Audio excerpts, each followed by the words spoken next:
Hey, Dave here from Hitchcock Speaks, and welcome back to our channel. So, The Last Rites is here, and frankly, it might be the worst entry in this iconic franchise since the disastrous third film. Yeah, I said it. After the masterpiece that was the first Conjuring, and the second that was not bad, this film's less like a worthy finale and more like, well, a cash grab that fundamentally misunderstands what made the Warrens' story so terrifying. So buckle up, because this review is gonna get honest.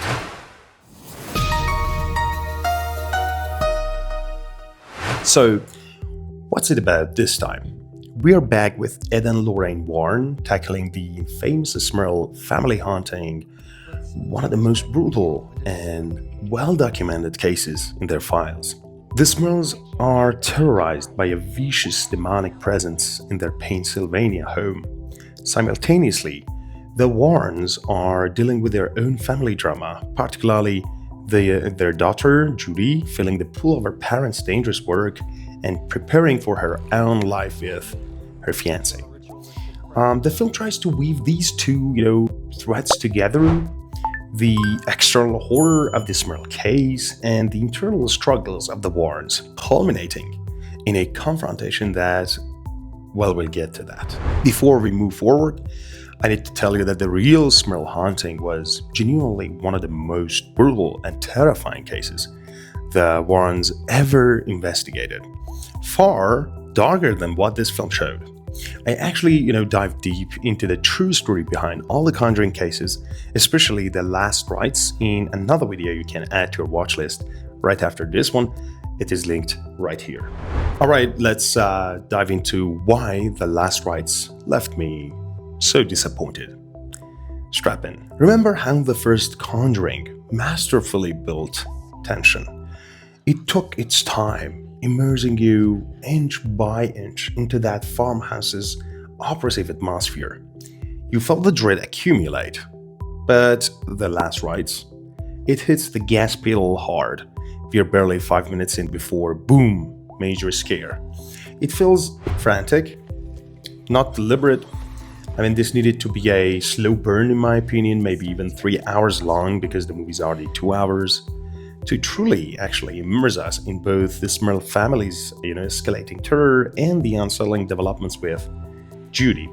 Instead, it feels like a highlights reel sacrificing atmosphere for cheap thrills. Then you go to the cinema and you pay for the tickets. You want to watch the Smurl real case brought to life on the cinema's screen. But what you get is mostly the Warrens' family drama mixed with the Smurl haunting case. And the movie itself is 2 hours, which is, I think, too fast-paced for a movie like a franchise like The Conjuring. So the pacing was a big flaw, definitely, in this movie. Now, this is where it gets painful. There are moments so jarringly out of place, they pull you right out of the horror and the terror. Judy giving this big, heartfelt, you're good people, you have to save them kind of a speech. It's just cringe. Completely unrealistic for the character, the situation. And also, guess what? Judy wasn't even involved in the real Smurl case. It's manufactured drama. And that scene with a cop from the first film talking to Judy's fiancé, have you ever seen a real exorcism? Delivered like some action hero one-liner.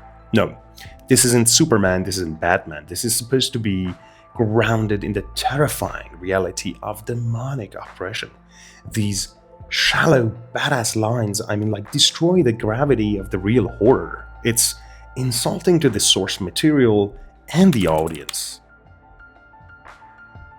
Alright, speaking of Judy, the film heavily sets her and her new husband up as the next generation of Warrens, perhaps. Look, I get the impulse to continue the franchise, but this feels like a fundamental betrayal. Ed and Lorraine are the Conjuring universe. Replacing them with their daughter, especially after this film's quality, feels like cheapening their legacy. It's a destruction of what made the core dose special.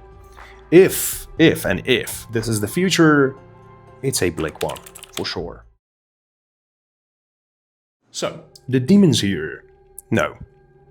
I mean, the CGI and makeup look cheap, almost cartoonish. Remember the sheer visceral terror of Bathsheba in the first film, or the unsettling presence of the nun. I mean, those designs had weight, subtlety, and genuine menace. Even when you think about them. Here, the demons look like they wandered in from a lower-budget video game. I mean, they lack the physicality in horror that made the original threats so unforgettable.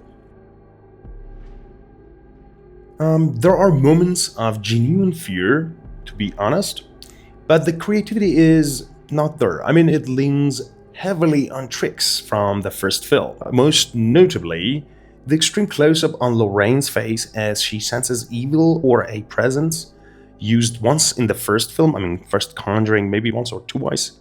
Here it is used repeatedly. It becomes, predictable and loses its power.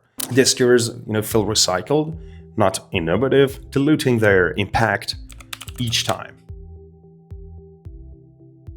Credit where it's due, I think. The suspense sequences are generally well executed. The build-up to certain moments works, but the overarching atmosphere, that unique, oppressive, like something is deeply wrong here, feeling that James Wan perfected in the first two films, it's absent.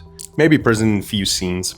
So this feels like a generic supernatural thriller, not a Conjuring film. The atmosphere is thin, I think, failing to envelop you like the previous entries did.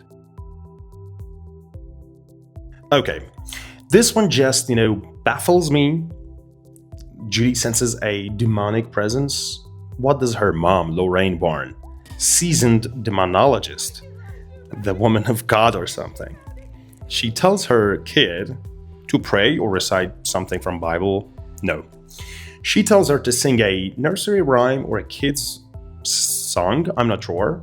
I mean, that's the plan against a powerful demon, and it's laughably, sorry to say that, but stupid. It completely undermines the stakes and the established lore. I mean, prayer is a weapon, but a kid's song or a nursery rhyme, I mean, it's a joke.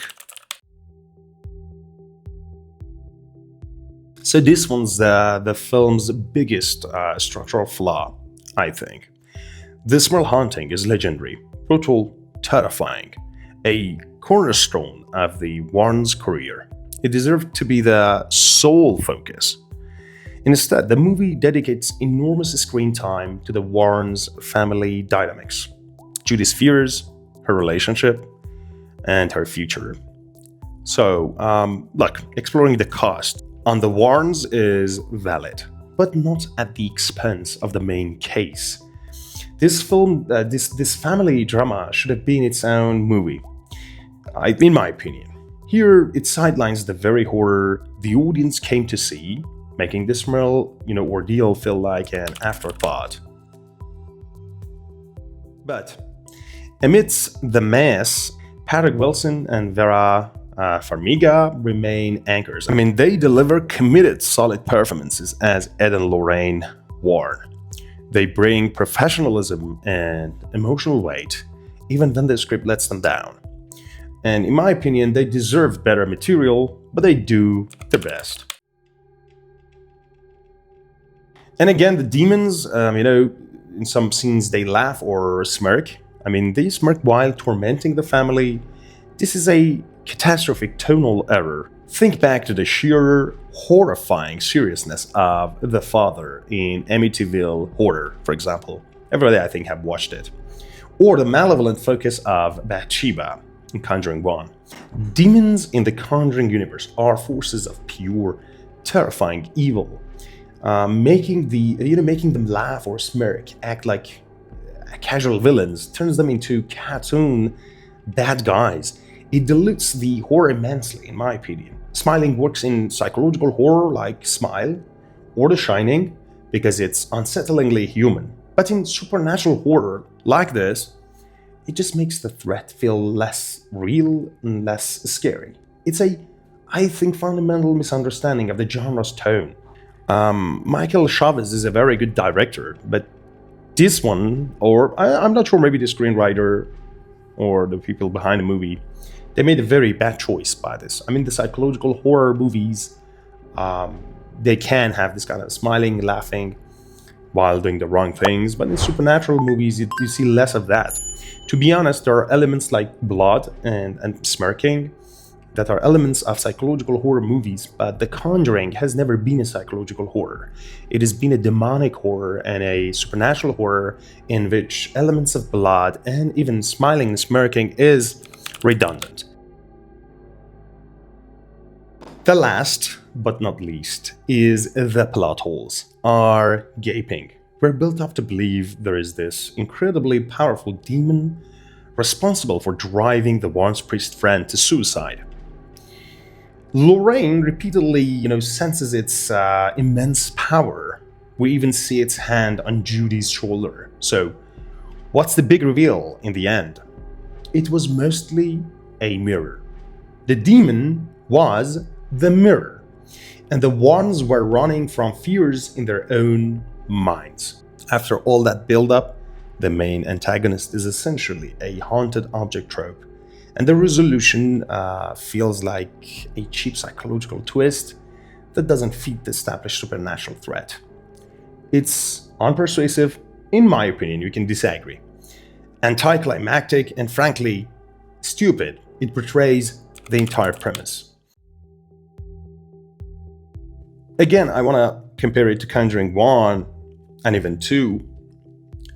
The writer prepares you, the story, the scenario prepares you to see a demon, but it never shows the demon to you, and there is a reason for that. In Conjuring, you can see Bathsheba with Annabelle on a chair, but even at that moment, the director chooses not to show you the face of Bathsheba.